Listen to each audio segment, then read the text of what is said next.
Nasa 13 oras nang umuusad ang prosesyon ng itim na Nazareno pabalik sa Quiapo Church kung saan patuloy ang pagkapahan ng mga deboto. Yan ang agenda report ni Francis Volve, live nag-uulat mula sa Plaza Miranda. Francis, so nasaan na ngayon ang andas? At kumpara sa nakaraang taon daw, ay bakit tila bumagal ang usad nito? Alam mo, Corina, sa ngayon sa ating monitoring ay nasa may Hidalgo Street na itong andas. At kahit nga binago ang disenyo nitong andas, katulad ng mga nakaraang traslason ay sumipot muli itong mga dating problema. Katulad na dyan yung pag-otso ng lubid at katulad ng isang insidente kanina kung saan nabuwal ang poste sa may Arlegui Street o sa may Palangka Street kanina.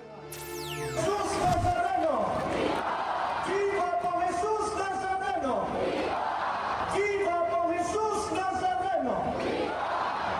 Maraming dumalo sa misa dito sa Quiapo Church kasabay ng pag-usad ng traslasyon sa Quirino Grandstand kaninang madaling araw. Mas kumapal pa ang dating ng mga deboto pagsikat ng araw. Alinsunod sa utos ng Pangulo na tumulong ang ibang ahensya ng pamahalaan sa National Feast of the Nazarene. Naglagay ang Department of Transportation ng 2 security scanner machines sa entrada ng simbahan. Lahat ng mga bag at gamit ng mga pumapasok sa simbahan ay iniinspeksyon. Buo din ang puwersa ng PNP, AFP, BFP at Coast Guard. Malaking tulong sila sa pagkontrol ng mga tao sa Plaza Miranda, pati sa maayos na daloy ng pagpasok at paglabas sa simbahan. Nagbigay naman kami ng pre-deployment briefing sa kanila na maging alerto at nabigyan namin ng instruction kung anong dapat gawin. Ngayon, kukunin ko na rin yung pagkakataon na magpaalala sa lahat na ang safety and security ay hindi lang po responsibilidad ng kapulisan lamang. First time sa Pilipinas ng turistang sina Amalia mula sa England at Joe na taga Scotland. Hindi man sila Katoliko, namangharaw sila sa dagat ng tao sa traslasyon at sa tibay ng pananampalataya ng mga Pilipino. It's amazing. It's nice to see everyone out all together. It's our first time here, so it's good to see everyone and the culture really shining through.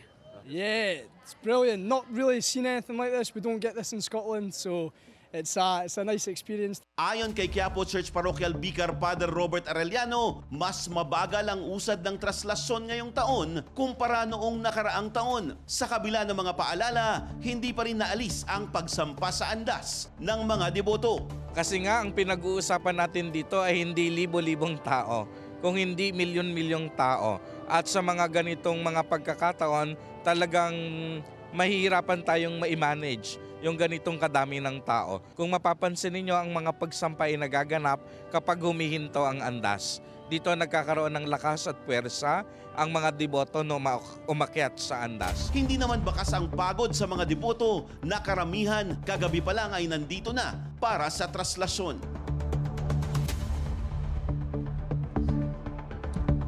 Samantala, Corina, balik dito sa Plaza Miranda ay naririnig na natin yung pagsisindi ng ilang paputok. Ito ay indikasyon na sinisindihan tuwing dumaraan sa kanila itong andas. Kaya naman, ibig sabihin nito ay malapit na dito itong andas. Sa ating pagtingin doon sa ruta, Corina, ay nasa may 7 pa na mga kalsada itong dadaanan niya pabalik dito sa simbahan ng Quiapo. Corina? So ang sitwasyon dyan ay tahimik dahil hindi pa dumarating. Mga anong oras kaya inaasahan na darating dyan, Francis?